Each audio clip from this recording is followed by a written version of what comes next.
ஓவியக்கலை, ஓவியங்கள். ஓவியம் என்பது ஆர்ட் எனும் ஆங்கில சொல்லின் பொருளை உணர்த்தும். ஓவியங்கள் உணர்வுகளின் பிரதிபலிப்பு, வர்ணங்களின் ஒருங்கிணைப்பு.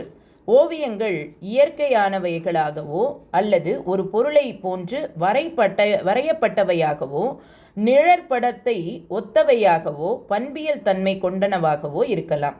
ஓவியக்கலை. ஓவியக்கலை என்பது வரைதல், கூட்டமைத்தல் மற்றும் அழகு சார்ந்த செயல்பாடுகளை உள்ளடக்கி காகிதம், துணி, மரம், சுவர், கண்ணாடி, கான்கிரீட் முதலிய ஊடகங்களின் மீது நிறப்பூச்சுகளை பயன்படுத்தி வரைபவரின் கருத்தை வெளிக்கொணரும் ஒரு கலையாகும். ஓவியங்களின் வகைகள். பயன்படுத்தப்படும் பொருட்களை பொறுத்து வகையீடு. உடல் ஓவியம். உடலில் வர்ணங்களை பூசி ஓவியமாக வரைவது உடல் ஓவியம் ஆகும். இவை பெரும்பாலும் தற்காலிகமான பச்சை குத்துதலுடனும் மருதாணி பயன்பாட்டுடனும் ஒப்பிடப்படுகின்றன.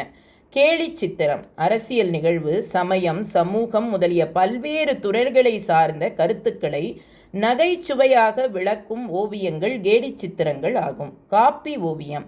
காப்பி பொடியை கொண்டு வரையப்படும் நவீன ஓவியங்கள் இவ்வகையில் அடங்கும். பொதுவாக இந்த ஓவியங்கள் காப்பி பொடியை தண்ணீரில் கலந்து வரையப்படுகின்றன.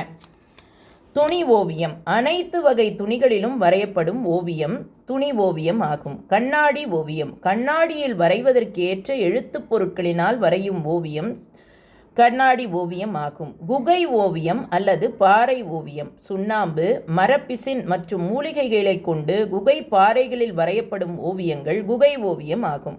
பழங்கால மக்கள் குகைகளில் வாழ்ந்ததால் தங்களின் வாழ்வின் நிகழ்வுகளை பதிவு செய்யும் நோக்கில் குகை பாறைகளில் ஓவியங்கள் வரைந்திருக்கலாம். இவ்வோவியங்களில் அதிகமாக காணப்படுவது விலங்கின் வடிவங்கள், வேட்டையாடும் காட்சிகள், போர்க்காட்சிகள் ஆகும். ஓவியங்களின் வடிவமைப்பை பொறுத்து அவற்றை 3 வகைகளாக பிரிக்கலாம். பக்கவாட்டு ஓவிய முறை, நேர் வடிவ ஓவிய முறை, திரும்பி பார்க்கும் ஓவிய முறை. ஓவியத்தின் முகம் மற்றும் உடல் ஆகியவை ஒரு பக்கம் மட்டும் தெரியுமாறு வரைவது பக்கவாட்டு ஓவிய முறையாகும். இது வரலாற்று காலத்துக்கு முன் பாறைகளில் வரையப்பட்டதாகும். நேர் வடிவ ஓவிய முறை. ஓவியம் நம்மை நேராக பார்ப்பதாக வரைவதாகும். பொதுவாக மனித உருவங்கள் இம்முறையில் வரையப்பட்டிருக்கும். உடலை நிலையாக வைத்து கொண்டு முகத்தை மட்டும் திருப்பிக் கொண்டிருப்பது போன்று வரையப்பட்டிருக்கும். பசுமான் முதலானவை இம்முறையில் வரையப்பட்டிருக்கும். இவையே ஓவியக்கலையின் நுட்பமாகும்.